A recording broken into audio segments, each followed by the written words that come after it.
everyone, welcome and welcome back to Sketch School of Art and Creativity. So guys, if you want to draw from imagination, so बहुत ज़रूरी है कि आपको perspective sketching सीखना पड़ेगा। और आज की वीडियो में हम एक पर्सपेक्टिव स्केच का प्रैक्टिस करने वाले हैं। सो आज की वीडियो में हम प्रैक्टिस करने वाले हैं एक लिविंग रूम की। और अगर तुम्हें पर्सपेक्टिव स्केच बनाना नहीं आता है, तुम्हें नहीं पता कि क्या होता है पर्सपेक्टिव स्केच, किस तरीके से बनाना होता है, तो you can watch the concept video जो कि हमारे चैनल पे है कॉन्सेप्ट वीडियो में। बाकी you can see this video, this is the concept video, इसको जाके आप देख सकते हो। देखो, ये जो हम स्केच बनाएंगे ना अभी लिविंग रूम का, इसमें मैंने प्रॉपर टेक्निक्स का यूज़ किया है।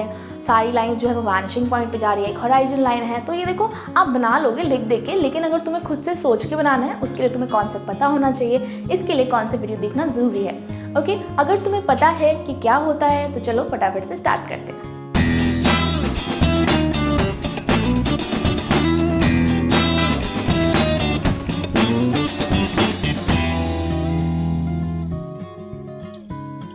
सबसे पहले हम यहाँ पे फ्रंट वॉल बनाएंगे, horizon line, vanishing point and front wall. देखो इंटीरियर स्केच है, इसीलिए पहले आप हॉराइजन लाइन और वैनिशिंग पॉइंट, तो कोई भी स्केच हो, इंटीरियर हो या फिर एक्सटीरियर हो, आपको सबसे पहले हॉराइजन लाइन, वैनिशिंग पॉइंट बनाना है। अगर इंटीरियर स्केच है तो आप साथ में फ्रंट वॉल बनाओगे, ठीक है। अब जो फ्रंट वॉल है ना, वो आप अकॉर्डिंग टू द रूम बनाओगे कि आपको कितना बड़ा रूम चाहिए। अब लिविंग रूम अगर आपको बड़ा चाहिए तो आप बहुत छोटा फ्रंट वॉल बनाओगे, लेकिन रेक्टेंगुलर। Y rectangular? क्योंकि अगर आप स्क्वेरिश वॉल बनाओगे तो आपके पास स्पेस बहुत कम आएगा, और अगर आप रेक्टेंगुलर वॉल बनाओगे तो आपके पास स्पेस जो है वो ज़्यादा आएगा।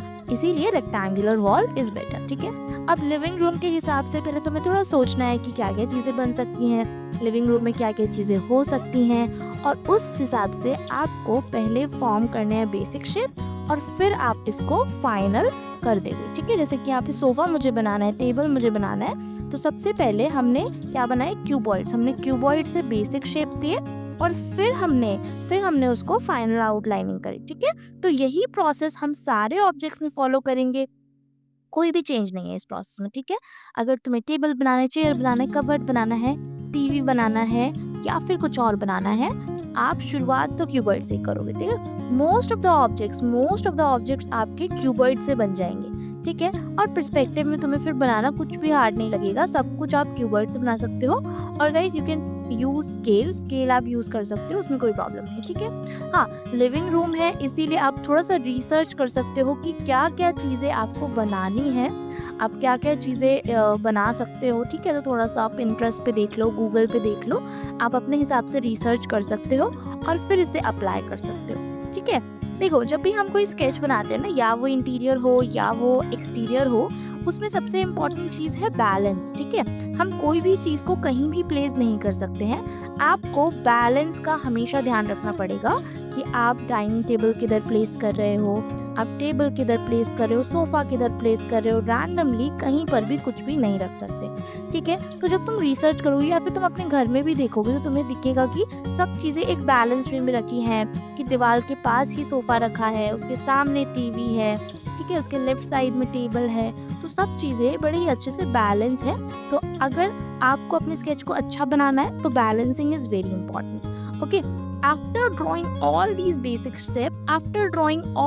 बेसिक शेप आप क्या कर सकते हो, आप सब चीज़ों को फाइनल आउटलाइनिंग दे सकते हो, ठीक है। जैसे कि सोफ़ा को हम लोग, जैसे कि जो हमें एजेस स्मूथ करने हैं वो हम एजेस स्मूथ कर रहे हैं, ठीक है। और अगर आपको वो रिजिड ही रखना है, जो आपका जो ऑब्जेक्ट है वो रिजिड ही है, तो उसको फिर रिजिड ही छोड़ दो, उसमें कोई प्रॉब्लम नहीं है, ठीक है। You can do according to you, जो भी तुम्हें लगता है कि तुम्हें रिजिड ऑब्जेक्ट बनाना है, थोड़ा सा शार्प एजेस रखने हैं या फिर एजेस को स्मूथ करना है, इट्स अप टू यू, ठीक है।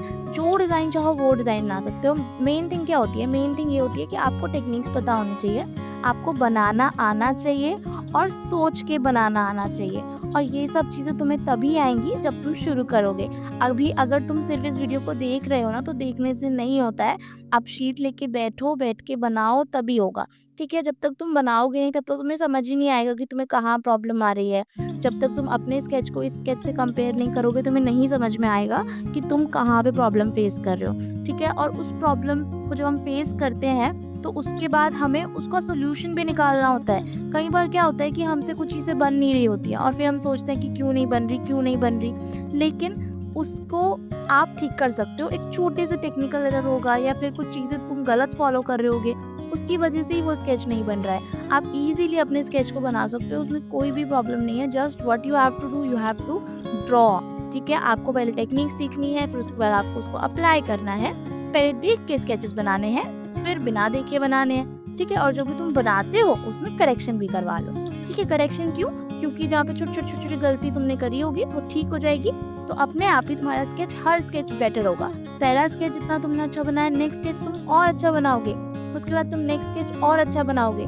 ठीक है, तो तुम धीरे धीरे धीरे धीरे और बेटर बेटर बेटर स्केच बनाते चले जाओगे। ठीक है, और ऐसे ही करके हमारा स्केच जो है ना वो अच्छा होता है। अब यहाँ पर ना जो ये स्केच है, इसमें तुम देख सकते हो कि सामने, बिल्कुल सामने डाइनिंग टेबल बनाया है और लेफ्ट साइड में सोफ़ा बनाया है। सोफ़ा के बिल्कुल सामने टेबल बनाया है, फिर उसके सामने भी सिटिंग पार्ट बनाया है, चेयर बनाया है। पीछे एक छोटा सा डॉग हाउस है और साइड में वॉल है, कबर्ड बना रखा है और टॉप में सीलिंग है। ठीक है, तो ये सब चीज़ें हमने क्या बनाई है, ये सब चीज़ें हमने टेक्निकली बनाई है। और अगर हम यहाँ पे टेक्निक्स फॉलो नहीं करेंगे ना, तो क्या होता है, देखो स्केच बन तो जाएगा, लेकिन उसमें क्या होगा कि वो रियल जैसा नहीं दिखेगा। मतलब जैसे चीज़ें हमें रियल में दिखती हैं, जिस तरीके से वो आगे जाती जाती छोटी हो जाती हैं, वो सब चीज़ें नहीं होंगी। इसीलिए टेक्निक से बनाना ज़रूरी है। अगर तुम देखोगे ना कि तुम जो एक स्केच टेक्निक से बना रहे हो और जो एक स्केच रैंडम बना रहे हो, दोनों में क्या फ़र्क है, तुम्हें खुद ही समझ में आएगा कि किस तरीके से फ़र्क होता है जब हम स्केच को टेक्निकली बनाते हैं और जब हम स्केच को खुद रैंडमली बनाते हैं कॉपी करके। ठीक है, और एक चीज़ और होती है कि अभी तो आप बिल्कुल बेसिक स्केचेस बना रहे हो, आप बेडरूम बना रहे हो, आप लिविंग रूम बना रहे हो, तो ये चीज़ें तुम्हें इंटरनेट पे मिल भी जाती हैं। ठीक है, लेकिन जब तुम्हें बहुत डिफरेंट टाइप के स्केच बनाने होंगे, फूड फेयर का स्केच बनाना होगा, स्टेडियम का स्केच बनाना होगा, कुछ और यूनिक दे दिया जाएगा, तो इन चीज़ों के रेफरेंसेस, फिर आपको जो स्केच वाले रेफरेंसेस हैं वो इंटरनेट पर नहीं मिलेंगे। ठीक है, और एग्ज़ाम में भी तुम इंटरनेट पे रेफरेंस नहीं ढूंढ सकते हो। आपको एकदम से क्वेश्चन आया और आपको उसे बनाना है, ठीक है, तुम्हारे पास रेफरेंस लेने का टाइम ही नहीं है। इसीलिए भी बहुत ज़रूरी है कि जो चीज़ें आप सोच रहे हो अपने माइंड में, उसको तुम्हें पेपर पे बनाना आना चाहिए।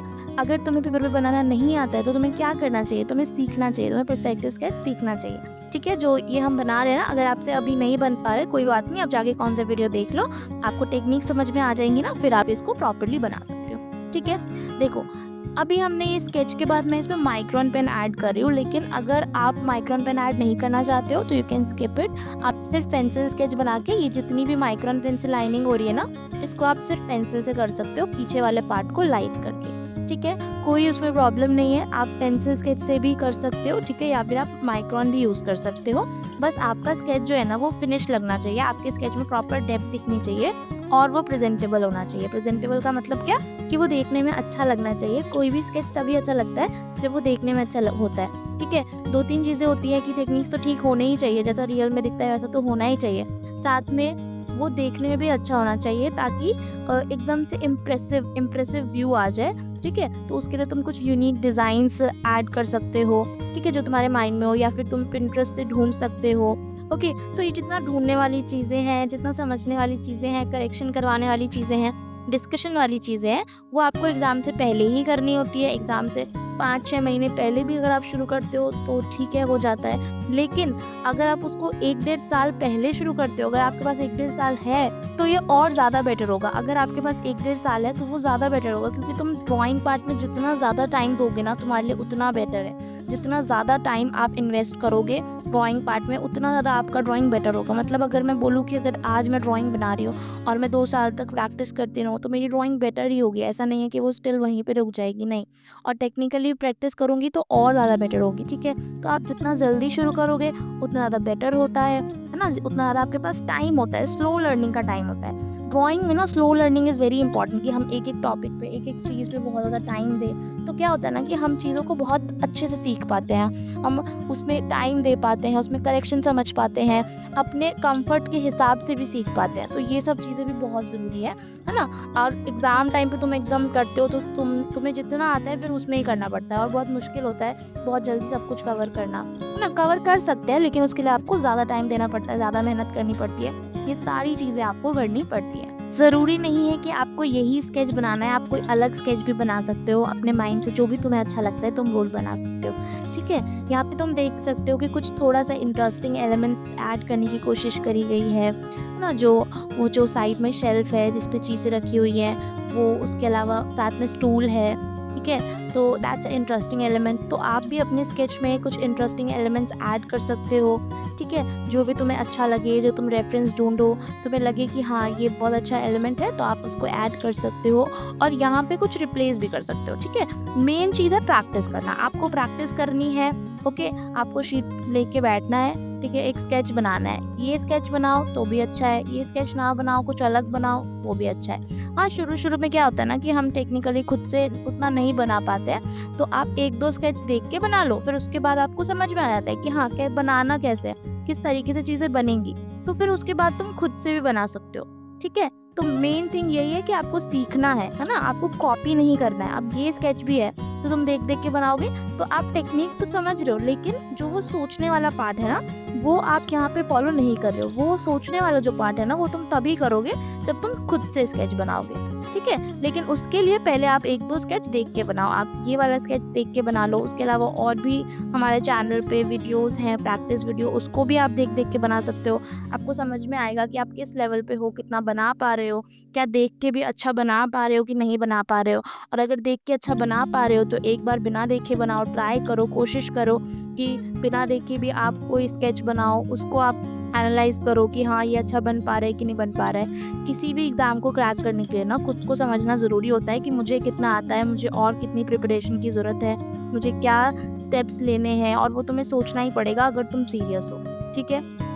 तो गाइज़, कोशिश करो, बनाओ, इसको सेंड करो जो नीचे नंबर दिया गया है। आप देख सकते हो कि ये जो है ये हमारा फाइनल स्केच है, ठीक है। और लास्ट में हम थोड़ा बहुत एडिशन कर सकते हैं जो हमें लगता है कि हाँ यहाँ पे कुछ चीज़ें रह गई हैं ना, थोड़ा सा कलर भी आप कर सकते हो, ठीक है, जो भी तुम्हें अच्छा लगता है। थोड़ा तुम पेंसिल से हैचिंग वगैरह भी कर सकते हो, और जहाँ जहाँ पे तुम्हें लगे कि चीज़ें रह गई हैं, ऐड करनी है, तो आप वहाँ पे चीज़ों को ऐड कर सकते हो। एक फिनिशिंग लाइन आप दे सकते हो, ठीक है। आपका स्केच बस बढ़िया फिनिश दिखना चाहिए, उसमें डेप्थ दिखनी चाहिए और वो टेक्निकली करेक्ट होना चाहिए, तो बिल्कुल ही तुम्हारा स्केच अच्छा बनेगा और बहुत बढ़िया मार्क्स तुम्हें मिलेंगे एग्ज़ाम में, ठीक है। और एग्ज़ाम में बढ़िया मार्क्स के लिए अभी से प्रैक्टिस करो, अपनी शीट निकालो, अगेन आई एम रिपीटिंग कि फटाफट से इसको बनाओ और सेंड करो नीचे, ठीक है। ओके गाइज, तो आई होप कि तुम सब ने स्टेप बाय स्टेप इसे बनाया होगा, और अगर नहीं बनाया तो किस चीज़ का इंतज़ार कर रहे हो। अगर तुम प्रॉपरली प्रिपेयर करना चाहते हो तो अभी से शुरू करो। अगर तुम सोचोगे कि करेंगे करेंगे करेंगे तो फिर आखिरी टाइम पे सब कुछ बहुत हैट्रिक हो जाता है। अगर तुम इस साल के लिए प्रिपेयर करना चाहते हो या अगले साल के लिए प्रिपेयर करना चाहते हो तो जितना जल्दी आप ड्राइंग का प्रिपरेशन शुरू कर दो उतना ज़्यादा अच्छा होता है। क्योंकि देखो, हर बच्चे का एक अलग टाइम लेवल होता है कि कोई बच्चा 6 महीने में भी प्रिपेयर कर सकता है, बट किसी को 1 साल भी लगता है प्रिपेयर करने में। क्योंकि अब डिपेंड करता है ना कि तुम्हारी ड्राइंग कैसी है, और अगर तुम्हारी ड्राइंग अच्छी भी है स्टिल इट्स डिपेंड कि तुम इमेजिनेशन से बना पा रहे हो कि नहीं बना पा रहे हो। और अगर तुम थोड़ा बना भी पा रहे हो तो ये ज़रूरी है कि आप कितना क्वेश्चन को सॉल्व कर पा रहे हो। तो देखो, ये हर बच्चे का अलग होता है और इसके लिए आपको खुद ही एनालाइज करना पड़ेगा कि तुम्हें कितना आता है, तुम्हें करनी है प्रिपरेशन की नहीं करनी है। पहले तो श्योर हो जाओ कि करनी है कि नहीं करनी। अगर करनी ही है तो शुरू कर देना चाहिए आपको, क्योंकि आप जितना डिले करोगे ना उतना लेट होता चला जाएगा, उतना आपको हैट्रिक होगा। आगे आगे तुमको ज़्यादा टॉपिक कवर करने पड़ेंगे, ज़्यादा प्रैक्टिस करनी पड़ेगी, ज़्यादा टाइम देना पड़ेगा। और अगर तुम अभी से शुरू करोगे तो रिलैक्सली, ईजिली, इंजॉयबली आप प्रिपरेशन कर सकते हो। और उसके लिए अगर तुम्हें SCC ज्वाइन करना है, SCC is totally online platform जहाँ पे सारी क्लासेस ऑनलाइन होती है, और अगर आप मिस कर देते हो तो आपको रिकॉर्डेड सेशन भी मिलता है। तो इसके लिए अगर तुम्हें समझना है कि कैसे हम पढ़ाते हैं, हमारे पढ़ाने का तरीका क्या है, तो जो नीचे लिंक है वहाँ से आप फ्री डेमो बुक कर सकते हो, साथ ही में वेबसाइट से भी कर सकते हो। ज़्यादा डिटेल्स के लिए वेबसाइट विजिट कर सकते हो। अभी हम मिलेंगे नेक्स्ट वीडियो में विद अनदर प्रैक्टिस क्वेश्चन और अनदर कॉन्सेप्ट वीडियो। तब तक के लिए बाय।